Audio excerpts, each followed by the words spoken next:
Libro de los Hechos de los Apóstoles, capítulo 8, verso 26. Dice, un ángel del Señor habló a Felipe diciendo, levántate y ve hacia el sur por el camino que desciende de Jerusalén a Gaza, el cual es desierto. Entonces él se levantó y fue, y sucedió que un etíope, eunuco, funcionario de Candace, reina de los etíopes, el cual estaba sobre todos sus tesoros, y había venido a Jerusalén para adorar, volvía sentado en su carro y leyendo al profeta Isaías. Y el Espíritu dijo a Felipe, acércate y júntate a ese carro. Acudiendo Felipe, le oyó que leía al profeta Isaías y dijo, pero ¿entiendes lo que lees? Él dijo, ¿y cómo podré si alguno no me enseñare? Y rogó a Felipe que subiese y se sentara con él. El pasaje de la Escritura que leía era este: como oveja a la muerte fue llevado, y como cordero mudo delante del que lo trasquila. Así no abrió su boca, en su humillación no se le hizo justicia, mas su generación, ¿quién la contará? Porque fue quitada de la tierra su vida. Respondiendo el eunuco dijo a Felipe, te ruego que me digas, ¿de quién dice el profeta esto? ¿De sí mismo o de algún otro? Entonces Felipe, abriendo su boca y comenzando desde esta escritura, le anunció el evangelio de Jesús. Y yendo por el camino, llegaron a cierta agua, y dijo el eunuco, aquí hay agua, ¿qué impide que yo sea bautizado? Felipe dijo, si crees de todo corazón, bien puedes. Y respondiendo dijo, creo que Jesucristo es el Hijo de Dios. Y mandó parar el carro, descendieron ambos al agua, Felipe y el eunuco, y le bautizó. Cuando subieron del agua, el Espíritu del Señor arrebató a Felipe, y el eunuco no le vio más, y siguió gozoso su camino. Pero Felipe se encontró en Azoto, y pasando anunciaba el evangelio en todas las ciudades hasta que llegó a Cesarea. Podéis tomar vuestros asientos, hermanos.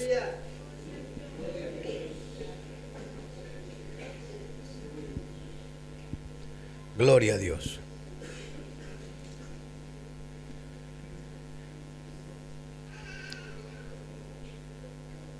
Han habido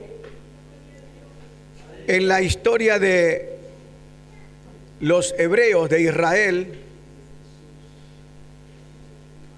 3 acontecimientos graves, 3 muertes, crueles muertes, que marcaron el rechazamiento total del pueblo de Israel, primeramente al Padre, luego al Hijo y por fin al Espíritu Santo. Prácticamente el pecado imperdonable. La primera muerte fue la de Juan el Bautista, que era del antiguo pacto, era del tiempo cuando Dios hablaba a través de los profetas. Jesús dijo, entre los nacidos de mujer no se ha levantado otro como Juan el Bautista. Aunque en esta dispensación que comienza, el más pequeño, por tener el sacrificio de Cristo a su favor y la sangre de Cristo, el más pequeño es mayor que Juan el Bautista, no por mérito propio. Pero Juan representaba la voz de Jehová, la voz de Dios. Y ellos no lo conocieron, pero ellos lo mataron, cortándole la cabeza, decapitándole cuando aquella muchacha danzó y cuando cuando el rey quizás por la bebida o vaya a saber, o bien consciente dijo, queremos la cabeza, dijo aquella muchacha, la madre Herodia de Juan el Bautista, y se lo trajeron en un plato.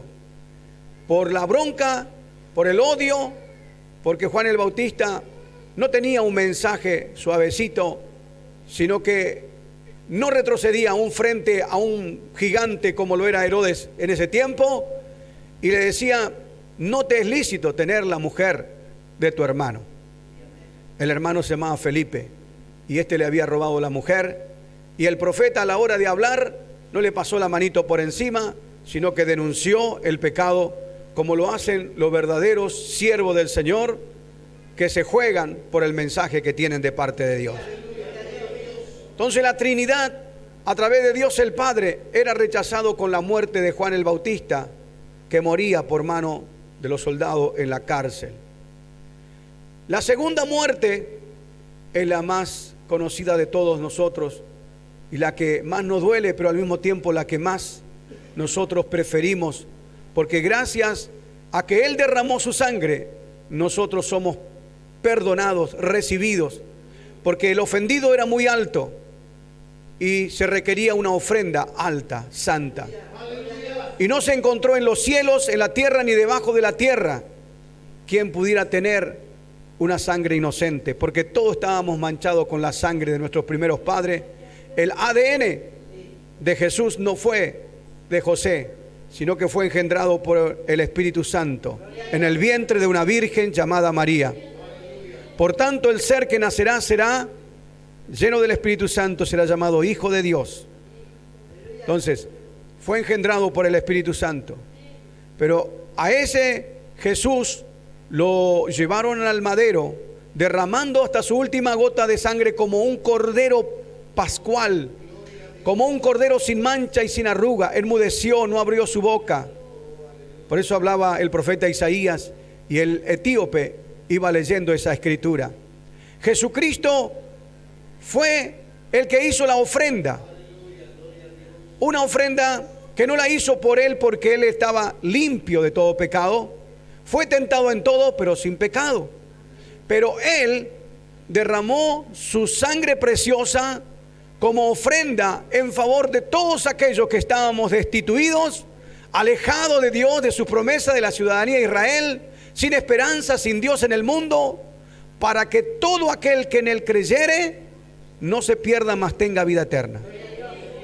Cuando nosotros vamos a Dios, no vamos diciéndole: yo soy una excelente persona, yo no maté a nadie, yo ayudo, yo colaboro, yo fui muy bueno, yo nunca hice. No. Nadie puede ir en base a su propia justicia a presentarse delante de Dios. Pero cualquiera de nosotros, por más pecador, perverso, malo que haya sido, pero nos humillamos delante de Dios y sabemos que somos culpables, decimos: Señor, no tengo que darte, como dice una canción. No tengo ofrenda, no tengo ni siquiera mi sangre, no tengo nada de mí mismo. Pero Señor, hay uno que en la cruz del Calvario derramó hasta su última gota de sangre por mí. Yo presento delante de ti esta ofrenda, Señor. ¿Será que sirve? Y Dios el Padre dice: es acepta esa ofrenda. Ha sido absuelto y somos recibidos limpios de todos pecados. Justificado pues por la fe, tenemos paz para con Dios por medio de nuestro Señor Jesucristo. Así que, hermanos, Israel, al matar a Jesús, era la segunda muerte. Se rechazó al Padre y se rechazaba al Hijo por parte de Israel. Lo que los israelitas rechazaron y lo crucificaron, para nosotros es nuestro especial tesoro. Porque dice: a los suyos vino, los suyos no le recibieron.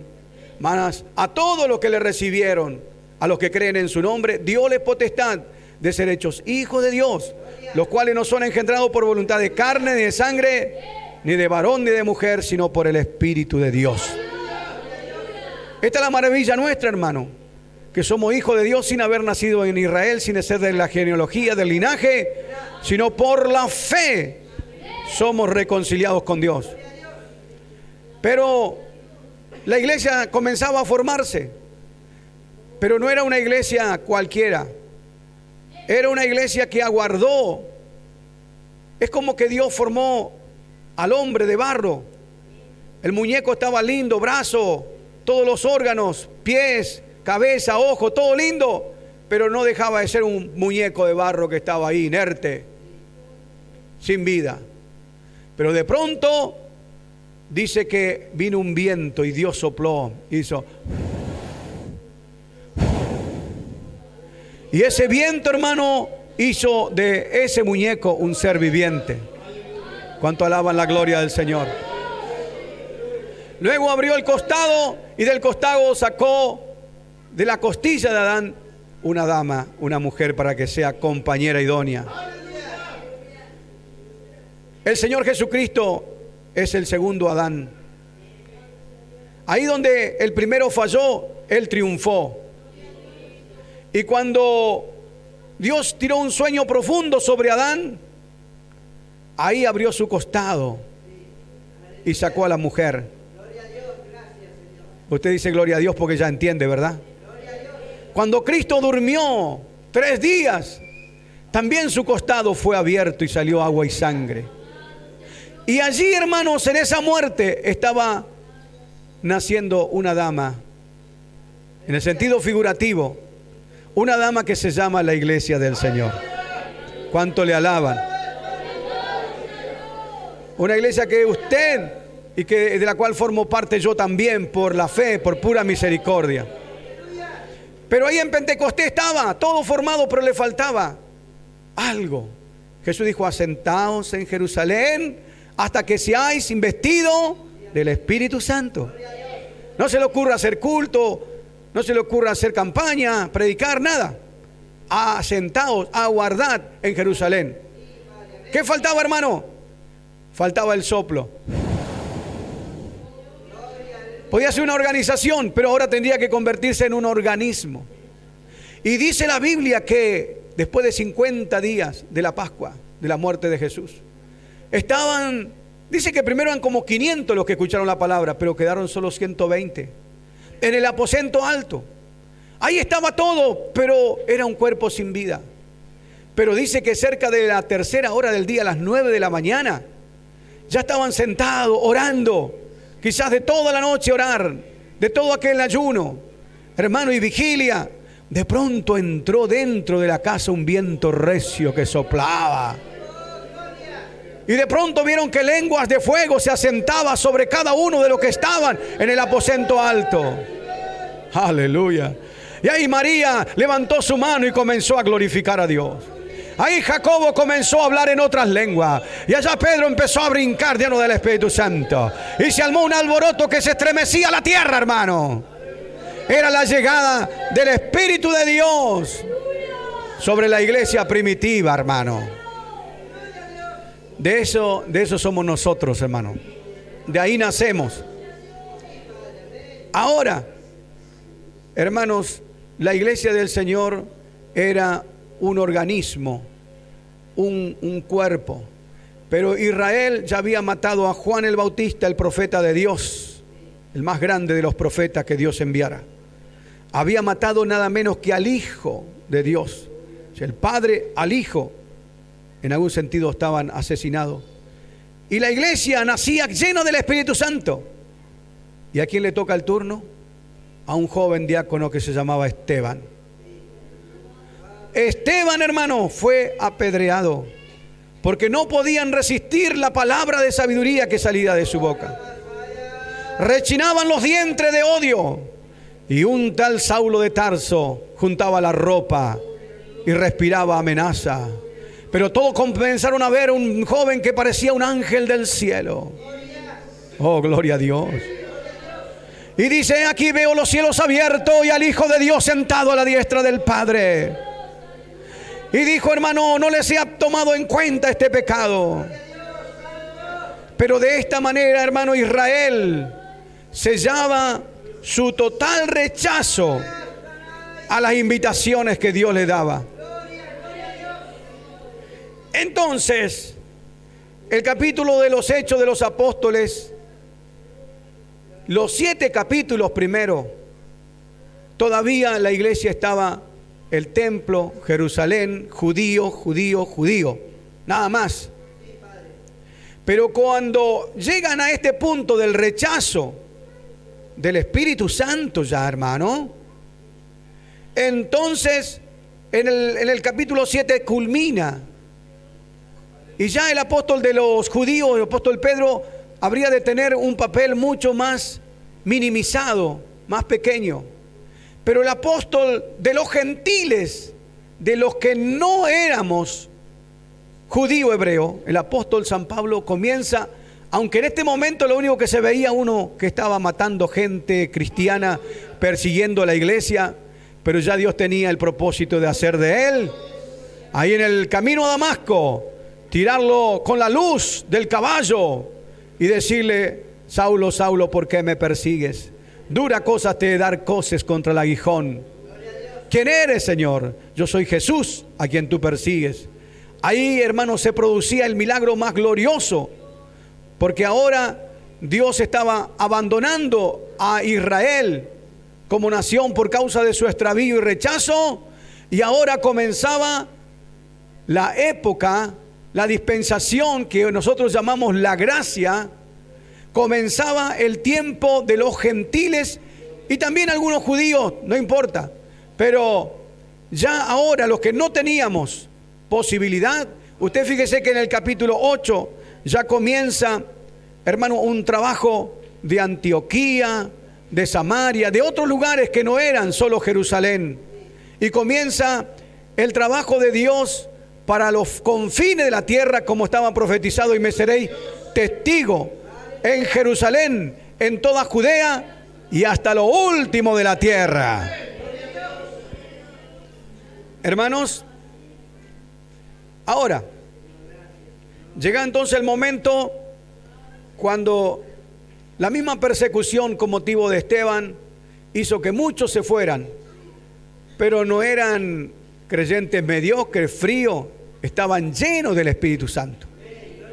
Y así como cuando una brasa ardiente cae en medio de un pajonal y incendia todo, así, hermano, donde caía un creyente lleno del Espíritu Santo, se levantaba y se formaba un gran avivamiento y una iglesia nacía. Entonces, hermano, yo en esta noche, con la ayuda del Señor, solamente quería hacerle notar algo de trascendental importancia en la lectura que hemos tenido. Porque nada mejor que mirar la estrategia de Dios, la táctica, la forma de Dios. No podemos mirar en otra parte, sino cuando leemos los Hechos de los Apóstoles y leemos cuál fue la forma de trabajo de la iglesia primitiva, que es el modelo, es el patrón, y que tiene vigencia para nosotros ahora, más al final de los tiempos. Sabemos que la iglesia nació, hay 2 días de Dios, los 2000 años, porque para Dios un día es como 1000 años. Ya han transcurrido, ya estamos viviendo de Yapa estos 10 años, estamos en el 2010. Pero todavía hay un trabajo que nosotros tenemos que hacer, y la iglesia tiene que volver al patrón original.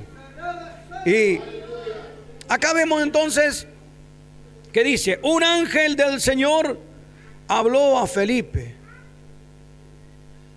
Felipe el evangelista. Lo que tenemos que entender primero es que se movilizó un ángel. También para la casa de Cornelio se movilizaron un ángel, porque era el empujón inicial, todavía estaba todo muy desorientado, no se entendía bien.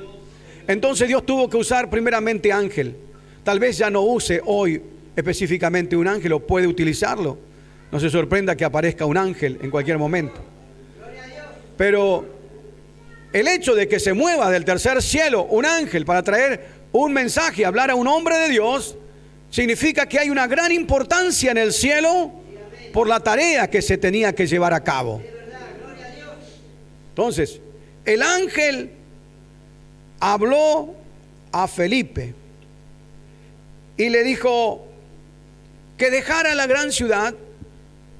Levántate, dice, y ve por, ¿cómo dice?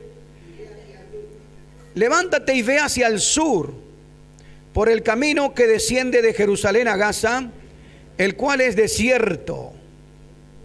Entonces, los que leen la Biblia saben que el contexto en el capítulo 8, Felipe fue a Samaria e hizo un gran avivamiento, donde había un brujo que engañaba a la gente, del más grande hasta el más pequeño, se hacía pasar por gran cosa, a tal punto que la gente decía: este es el gran poder de Dios.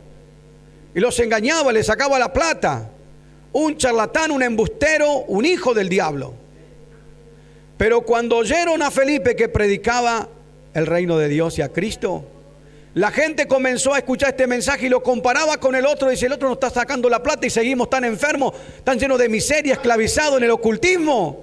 Este no lucra con nosotros, este nos habla la verdad. Entonces dejaron, hermanos, al brujo y se vinieron a escuchar la palabra del Señor. Dice que Felipe le predicaba ¿a quién? A Cristo. Y entonces los enfermos eran sanados. Entonces, hermano, hasta el mismo brujo vino a la campaña y también para él hubo misericordia y una puerta abierta. Pero la ciudad se convulsionó. Una gigantesca campaña de evangelismo se llevaba a cabo y el protagonista, el evangelista principal, era el evangelista Felipe, que hablaba la palabra de Dios. Ahora, cuando el ángel le habla, estaba en pleno apogeo esa campaña. Si uno razona con la mente de uno, dice: lo más correcto es que se aproveche este toque de Dios, la campaña, la cruzada. Pero el ángel le dice: deja la ciudad de Samaria, deja la gran cruzada de fe. Me vas a llevar seguramente a un estadio más grande, a un lugar. No. Andate por el camino que desciende de Jerusalén a Gaza, el cual es desierto, inhóspito. Dice: ahí yo tengo una obra que hacer. Pero ¿a quién voy a tener en el desierto? Un etíope, uno del África, un hombre de color, como digamos nosotros, un negro. Señor, un momento, acá hay un error. Acá hay gente de todas las categorías, miles de personas que me escuchan. Y tú me mandas ahí a predicar a un solo hombre. Y no sé si dijo de color. Un etíope, que si bien era un funcionario de la reina de Candace, que estaba sobre todos los tesoros de la reina en Etiopía, era un eunuco. Él, hermanos, podía decirse que en los negocios de Dios no tienen sentido. Pero, hermanos, nunca debemos nosotros discutir ni menospreciar cuando tenemos una orden. Dios te manda a predicar allá en un ranchito, allá en las afueras, o parece que a tus ojos no pasa nada. Si Dios te llamó para ponerte en un lugar, tú ni sabes los propósitos, los planes que Dios tiene para hacer contigo. Yo veo la obediencia del hombre de Dios. Un ángel le habló, lo dejó todo y se fue a predicar la palabra a un solo hombre. Ahora, ¿a dónde quiero llegar? El valor, la importancia, ¿cómo le puedo decir? Lo importante para Dios lo fue en el principio y lo es también hoy, que es el evangelismo personal. El evangelismo cara a cara, de corazón a corazón. La persona que trae un alma a Cristo. Nosotros creemos, las grandes campañas, qué tremendo, luces multicolores, equipos de audio lo mejor, publicidad, gente que viene y que va. Yo no digo nada malo, siempre me encantó y sueño con tener una gran cruzada. De hecho, con los hermanos hay un gran trabajo. Pero lo que quiero destacar es poner en relieve, además de esto, que creemos que es la única manera que se pueden ganar almas, hermano, la importancia que tiene cuando nosotros sentimos una carga por las almas perdidas y cada uno se preocupa y llora y gime y no queda tranquilo diciéndole: Señor, dame en este mes un alma, dame en este año, Señor, un nuevo convertido. ¿Cuánto alaban la gloria del Señor? Oye, los pastores encargados de obra tenemos que meterle en la cabeza a nuestros feligreses, por así decirlo, que tienen que ser ganadores de almas. Que no estamos para otra cosa, no nos dejó con vida el Señor para que llenemos un número en la iglesia y hagamos alguna actividad que no está mal. Nos dejó para que anunciemos las virtudes de aquel que nos llamó de las tinieblas a su luz admirable. El evangelismo personal, hermano, fue tan importante que Dios movilizó un ángel, lo sacó de una gran ciudad, de la comodidad que significa estar en una gran ciudad. Lo sacó de una gran campaña de a miles y le dijo: te quiero allá en un camino desierto que va hacia el sur, que desciende. Ahí tengo una obra que hacer. Hermanos, ¿por qué en alguna iglesia hay tantas peleas, discusiones? Porque la gente está ocupada en cualquier otra cosa menos en ganar almas. ¿Por qué los pastores a veces les salen canas verdes peleando con los hermanos, discutiendo? Porque están entretenidos en niñería, no saben para qué Dios los llamó. ¿Usted quiere poner contento a su pastor, a su encargado de obra? No le traiga un traje, una torta en su cumpleaños. Hermanos, cuando el pastor mira de acá y hace así, y tú vienes con una almita entrando. ¡Oh! Pastor dice: gloria a Dios. Un alma, un bautismo en las aguas. Esa es la alegría de la iglesia. Ese es el gozo de los ganadores de alma. Esa es la iglesia madre que dice: estoy dando a luz, estoy pariendo un niño para el reino de los cielos, para la eternidad con Dios. Alabado sea Dios. Ahora dicen: bueno, pasa una campaña, un súper evangelista famoso. No, con eso ya está todo. Hermanos, yo veo en todo esto, sin menospreciar al siervo que están haciendo la publicidad y todo eso, que sé que es un hombre de Dios, pero ¿por qué los pastores, las iglesias, no han estado apoyando para que surgiera otro predicador más? 20 años atrás, hasta aquí no vemos que están naciendo evangelistas, porque no se los apoya, porque no se está con ellos, porque queremos que solamente el famoso, que tiene que mirar en su agenda meses y meses antes porque no tiene lugar, porque se reclama uno solo. No sé cuándo están comprendiendo eso. Que la misma unción Dios puede poner en alguien sobre el cual la iglesia ora. Pero quiero señalar, hermano, la importancia de que cada uno sepa hablar a otros y traerlo a la grey del Señor. Hay que perder la vergüenza, hermano. Hay que dejar de ser introvertidos, tímidos. Y hay que aprender a hablar. Tú dirás: pero yo no soy muy de hablar, me da vergüenza. Tienes que vencer eso. Pero no hace falta que sea un parlanchín, que tenga mucha elocuencia. Quizás diga 2 palabras en el espíritu. ¿Que cuánto han dicho? No, esa palabrita que me dijo, eso tocó mi corazón.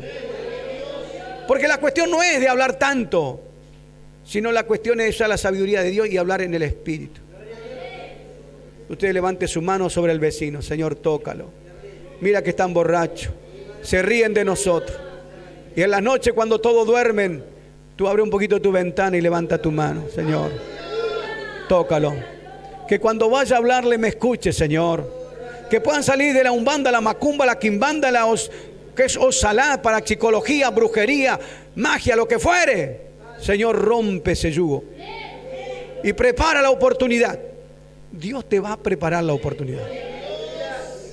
Y no la desaproveches. Porque Felipe escuchó que en ese carro uno leía al profeta Isaías. Pero escuchó primero la voz del Espíritu que le dijo: júntate a ese carro. Como diciendo el Señor: primero tomen la iniciativa ustedes. Porque a veces esperamos que ellos digan: venga, quizás no va a pasar nunca. Nunca van a venir quizás a la iglesia. Nosotros tenemos que ir a donde ellos están. ¿Cuánto entienden eso, hermano? Hay gente hambrienta de la palabra. Hay gente necesitada. No se guíe por las apariencias. Hay gente que está deprimida. El mundo es amargo, es triste. Hay soledad, hay tristeza por doquier. Hermano, nosotros tenemos esa fe, esa presencia de Dios. Es verdad que Dios es el que salva. Pero Felipe, hermano, escuchó que él leía al profeta Isaías y dijo, ¿qué otra señal más clara? Porque es la palabra de Dios la que nos vuelve vacía. La palabra de Dios la que salva y sana. ¿Ha traído usted un alma a Cristo este año? Algunos pueden decir amén. Pero hay otros que quizás brillan por su ausencia. Mi mamá en Villa Rosario decía, ¿cómo me gustaría las misiones, ganar almas, estar trabajando? Hasta que el Espíritu Santo le dijo, ¿y por qué tan lejos si acá alrededor tuyo está lleno de gente sin salvación? Vio una casa, otra casa y levantaba su mano, Señor, tócalos, sálvalos, prepara una oportunidad. La oportunidad no se daba, así que dijo, fue en pos de la prosperidad, de la oportunidad. Tomó su Biblia, unos tratados, cruzó la calle. Vecino, buenas tardes.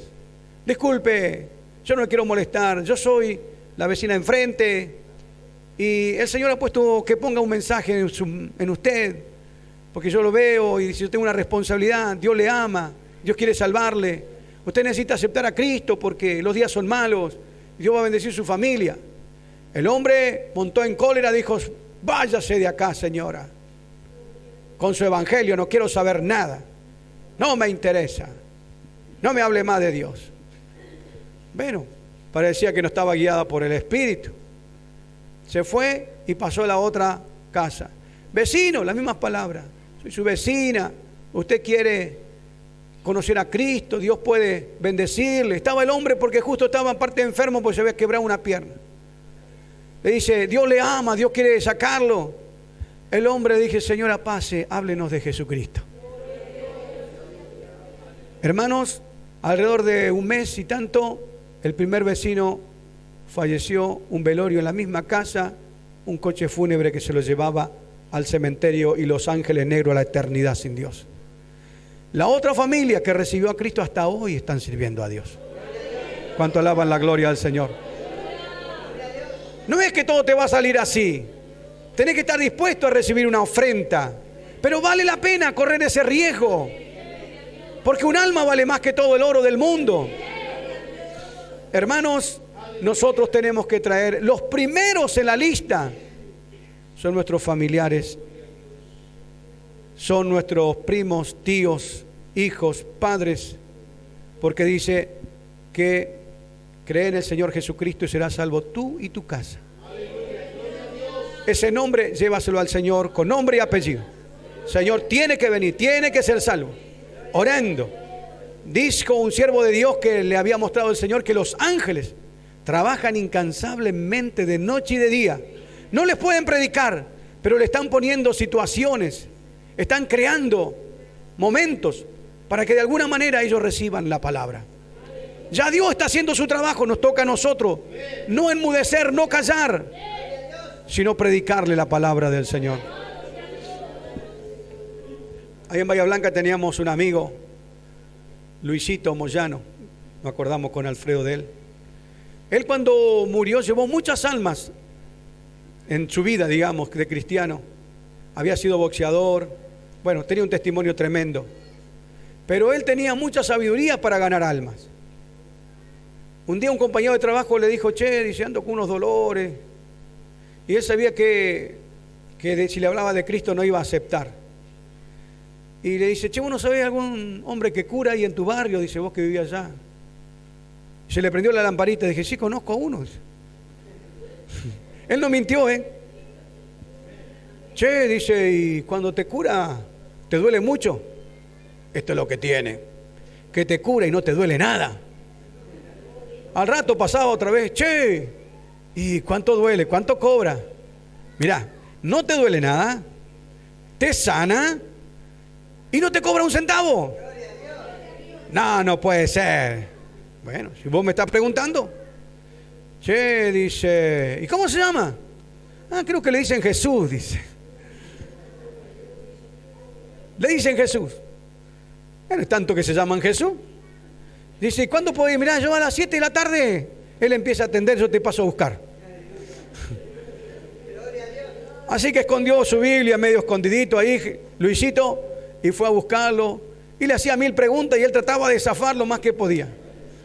Y fue, se sentó, me trajiste a una iglesia. Vos querías sanarte, quería el hombre que cura, se llama Jesús y está acá. Y bueno, de mala gana se sentó y quedó ahí y la palabra lo tocó y se ganó un alma para la gloria del Señor.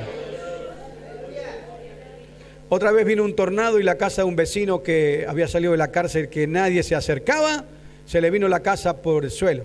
Luisito fue y le dijo, ¿te puedo dar una mano con los ladrillos? Bueno, gruñó, ¿querés venir? Y Luisito trabajó varios días sin cobrarle un centavo, levantando las paredes, haciendo el pastón. Y dice, che, ¿cuánto me vas a cobrar? No, nada. Pero no puede ser, mira que laburaste mucho. No. ¿Sabes qué dice? Lo único que te pediría, si vos me querés agradecer, es que me acompañes a la iglesia. El hombre dijo, me ha hecho tanto, me ayudó a levantar la casa, lo menos que puedo hacer es ir a la iglesia con él. Dios tocó a ese muchacho y lo convirtió. Por eso dice que el que gana alma es sabio, hermano. Tenemos nosotros una gran tarea fascinante, gloriosa, para no envejecerte, para no aburrirte, para no quedarte allí como un palo seco. Tienes que ser un ganador de almas. La importancia de la misión por el ángel. Dejar la gran ciudad, dejar la comodidad, hermano, e ir allá a donde hay gente esperando. Esto hay hermanos que ya están allá. Nuestro hermano Jesús Corbalán, su familia, nuestro hermano Lugo, nuestra hermana Nelly, allá los hermanos más lejos, Anildo, allá en el sur. Por nombrar algunos, hay tantos hermanos. Pero quizás Dios no te mande tan lejos, pero que sí quiere que seas un ganador de alma, un predicador. A lo mejor nunca brillarás en un púlpito tal vez, pero no te importe eso. Sé un ganador de alma. Gloria a Dios. Dice, hermanos, que el morocho iba en su carro leyendo al profeta Isaías. Un alma vale más que todo el oro del mundo. Y el Espíritu le dice a Felipe, por eso hay que ser guiado por el Espíritu, júntate a ese carro. Ahí empezó entonces a escuchar, hermanos, parecía que se abrían las puertas de esa estrategia que Dios tenía, porque leía al profeta Isaías. Él le dice, ¿entiende lo que lees? Y dice, ¿cómo voy a entender si no hay quien me lo explique? ¿Cómo predicarán si no fueren enviados? ¿Cómo entenderán si no hay alguien? Usted ha venido a la iglesia, está recibiendo información, está recibiendo la palabra, usted tiene la Biblia, Dios le abre el entendimiento. No es para que esconda todo eso, es para compartir, para transmitir esa palabra. ¿Entiendes lo que lee? Hay mucha gente que no entiende nada. Entonces somos nosotros, hermanos, los que tenemos que hablarle de las Sagradas Escrituras. La que no vuelve vacía es la palabra de Dios. Tenemos que llenarlo de palabra. Al hijo hay que hablarle de la palabra. Al joven, al abuelo, al vecino, a todos. Nosotros tenemos esta palabra que no se la lleva el viento. Sí será mi palabra que sale de mi boca. No volverá a mi vacía. Hará lo que yo quiero. Será prosperada en la que lo envié. ¿No es mi palabra como fuego? Como martillo que quebranta los duros corazones de roca. ¿Qué tiene que ver la paja con el trigo? Hermano, nosotros hablamos la palabra del Señor. Y dice que le dice, ¿entiende lo que leo? ¿Cómo voy a entender? Entonces le dice, ¿de quién habla el profeta Isaías esto? ¿De él? ¿De algún otro? ¿De quién habla? Hermano, y no le podía haber preguntado a otro que sea más cristocéntrico que Felipe, que dice que en Samaria les predicaba ¿a quién? ¿Le predicaba a quién? Hermanos, hay gente que predica su propia trayectoria y se presentan ellos como el ejemplo, y yo hermano, y yo hice aquello, y a mí me... Hermano, no somos nosotros. No es nuestro líder, no es nuestro pastor presidente, lejos sea eso. Hermano, el centro vital, la persona más importante del Génesis hasta el Apocalipsis, pasaje que se leía, estaba leyendo Isaías. ¿De quién habla? Dice, comenzando esa escritura, empezó a hablar de Cristo. El verbo que se hizo carne, que habitó entre nosotros, que vimos su gloria, gloria como del unigénito del Padre, lleno de gracia y de verdad. Y comenzando esa escritura, Él derramó su sangre en la cruz del Calvario. Él estuvo muerto, pero al tercer día se levantó triunfante. Él está vivo, Él está a través de su Espíritu Santo con nosotros. Yo creo que el corazón del negro ardía, hermano. Ese morocho simpaticón, hermano, ahora había ido a la ciudad, a los rituales, a la fiesta, porque era como un prosélito que amaba a Israel, que no había otra parte, era un gentil. Pero la fiesta no llenaron su corazón. La religiosidad, las ceremonias muertas, vacías, huecas, no le mitigaron el hambre y la sed que tenía. Pero qué lindo cuando el hombre se acercó al carro, cuando Felipe subió y se sentó al lado de él. Y comenzando de esta escritura, como oveja a la muerte fue llevado, y como cordero mudo delante de los que los trasquila. Así no abrió su boca, en su humillación no se le hizo justicia. Mas su generación, ¿quién la contará? Porque fue quitada de la tierra su vida. El eunuco le dice a Felipe: te ruego que me digas, ¿de quién? Esto es que se pregunta al mundo, ¿quién es? Lo más importante, dice el profeta, ¿de sí mismo o de algún otro? Entonces Felipe, abriendo su boca y comenzando de esta escritura, le anunció el evangelio de Jesús. Nosotros tenemos ese evangelio, hermano, el evangelio de Cristo. Tenemos que ser cristocéntricos. Podemos predicar lo que leímos en un libro de psicología, filosofía, la información que bajamos por internet. No está mal las informaciones, pero el eje central, lo central, hermano, tiene que ser Cristo. Él es hermoso. Nosotros cantamos un corito, decimos: Señor, tú eres, Jesús, tú eres la persona más importante en este lugar. Rey de reyes, Señor de señores. Si Él no está presente, nuestros cultos no sirven para nada. A Él tenemos que darle la gloria, a Él le venimos a adorar. No hay otro, hermanos. Y Felipe era uno que predicaba a Cristo en Samaria y la gente aceptaba y eran sanados. El poder de Dios se manifestaba. Si nosotros nos impregnamos de esta palabra y conocemos más al Señor y lo adoramos más y tenemos una relación íntima con Él, cuando nos paremos, hermanos, todo mensaje que está sobre la base cristocéntrica de nuestro Señor es un éxito ya de por sí. Toda alabanza que se adore a Él, hermano, es una alabanza para la gloria de su nombre. Por eso se le llamó cristiano por primera vez en Antioquía. El evangelismo personal, hermanos, fue la estrategia, la forma. Mire el capítulo 1, verso 40 del libro de San Juan. Cuando comenzó el ministerio de nuestro Señor Jesucristo, no había grandes campañas multitudinarias, no había medios como los hay ahora. Pero ¿cómo fue, hermanos? Dice capítulo 1, verso 40 de San Juan: Andrés, hermano de Simón Pedro, era uno de los dos que habían oído a Juan y habían seguido a Jesús. ¿Vio? Juan le habló a Andrés, que había conocido a Jesús, y el 41 dice: este, que era Andrés, halló primero a su hermano Simón y le dijo: hemos hallado al Mesías, que traducido es el Cristo. Y le trajo a Jesús, y mirándole Jesús dijo: tú eres Simón, hijo de Jonás, tú serás llamado Cefas, que quiere decir Pedro. Al siguiente día quiso Jesús ir a Galilea y halló a Felipe y le dijo: sígueme. Y Felipe era de Bethsaida, la ciudad de Andrés y de Pedro.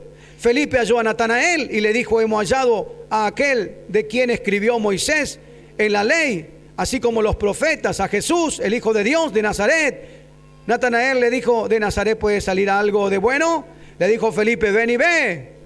Cuando Jesús lo vio a Natanael, dijo: este que se acercaba, dice que dijo: este aquí es un verdadero israelita en el cual no hay engaño. Lo que quiero señalar, hermano, vio Felipe, Pedro, Natanael, entre ellos fueron pasando la llama de la fe, la llama del evangelismo. Hermano, tus familiares están esperando que tú le visites. Hay vecinos en tu barrio que están aguardando. ¿Qué tienes miedo? ¿Que te afrentes? ¿Que te tire un palo? ¿Que te pegue? Bienaventurado serás porque por la causa de Cristo sufre algún vituperio. Pero la gloria que tendrás delante de Dios por haber anunciado la palabra del Señor va a ser eterna, gloria al Señor. Y dice, hermanos, que Felipe le predicaba entonces desde esta escritura que Jesús era el Mesías. Dice que el eunuco era un alto funcionario, era tesorero en Candace. Y está la historia que corre paralela a la Biblia, que cuenta de que cuando, no está escrito en la Biblia, pero está escrito en la historia secular, que cuando el eunuco llegó a Etiopía, dice que habló a la reina y habló a mucha gente y se produjo un gran avivamiento, una gran cantidad de almas se salvaron. ¿Cuántos levantan su manito y dan gloria a Dios? Ah, qué tonto que es Dios, dejar grandes multitudes para ir a predicarle a uno solo. Hermano, Dios no se equivoca. Dios te dice, una orden te da, tienes que obedecerla, no te preocupes, porque tú puedes estar diciendo no pasa nada, no hay grande salvación, no veo crecimiento como están ofreciendo los charlatanes embusteros del G12 en estos días, llevándose a tantos insatisfechos. Dale alegría al Señor y con gozo sírvele, aunque sean pocos, que quizás estés enseñando a un niño que el día de mañana va a ser un gran siervo de Dios. Dios tiene su matemática distinta a la de nosotros y Dios sabe por qué lo hace. Hermanos, el eunuco, alto funcionario, dice que salvó a la reina de Etiopía, trajo un avivamiento, entendió el mensaje, confesó, dijo, creo que Jesús es el Hijo de Dios, se convirtió.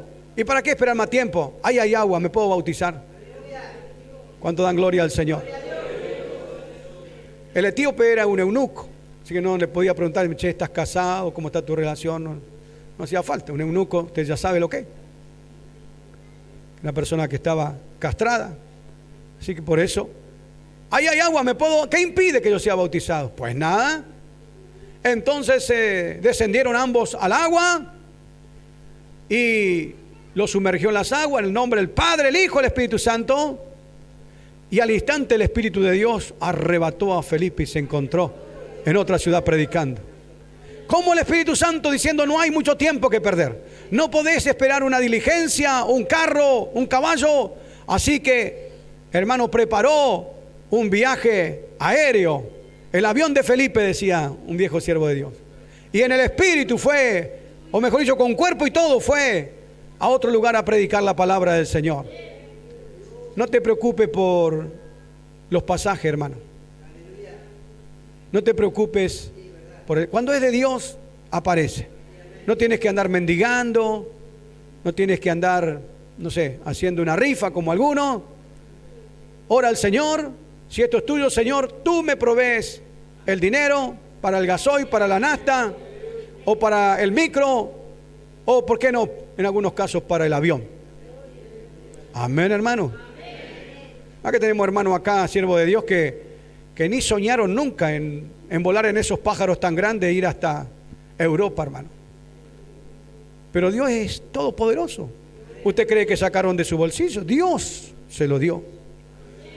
Como nos ha dado tantas veces, hermanos, llevarte a algún lugar para ministrar, llevarte a algún lugar para dar una palabra de aliento que hay tanta necesidad, eso Dios lo tiene en su propósito.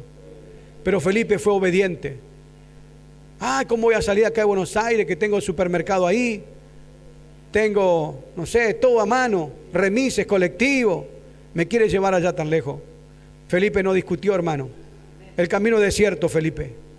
El camino es sufrido, porque no es todo pedir de boca, hermano.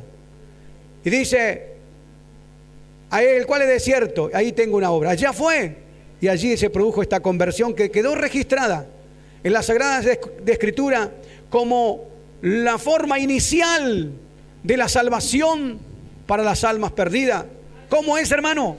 Que cada uno de nosotros tome conciencia y decir, yo no puedo pasar este año sin traer a mi tío a la casa de Dios. Yo no puedo ser estéril, presentarme con la mano vacía delante de Dios. Yo tengo que traer algo, conversando, hablando, mostrando testimonio. Ay, hermano, es la alegría más grande cuando un alma viene, cuando alguien se convierte a Cristo. Gloria a Dios.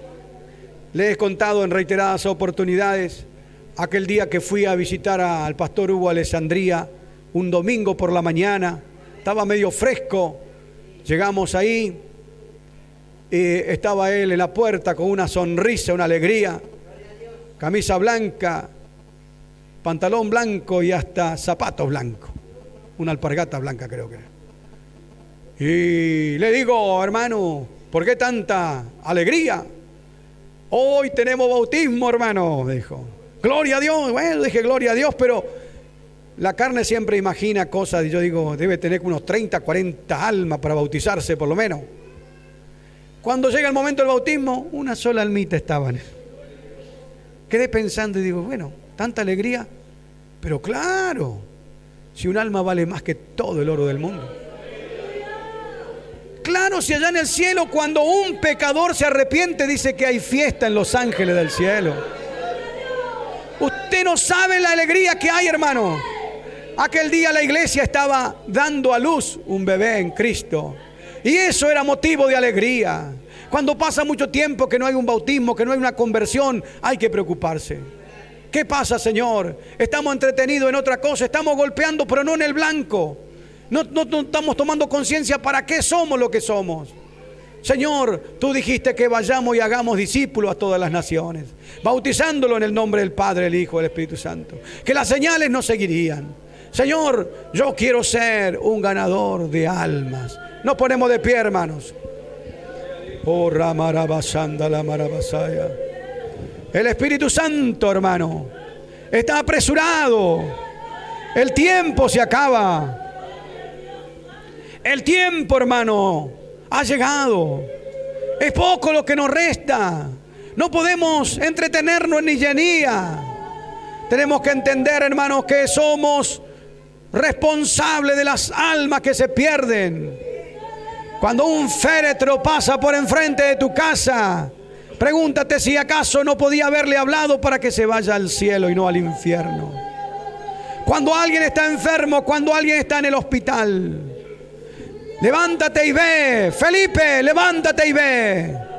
Acércate tú. Comienza a hablarle tú. Dios abrirá las puertas. Vamos a dar gracias al Señor.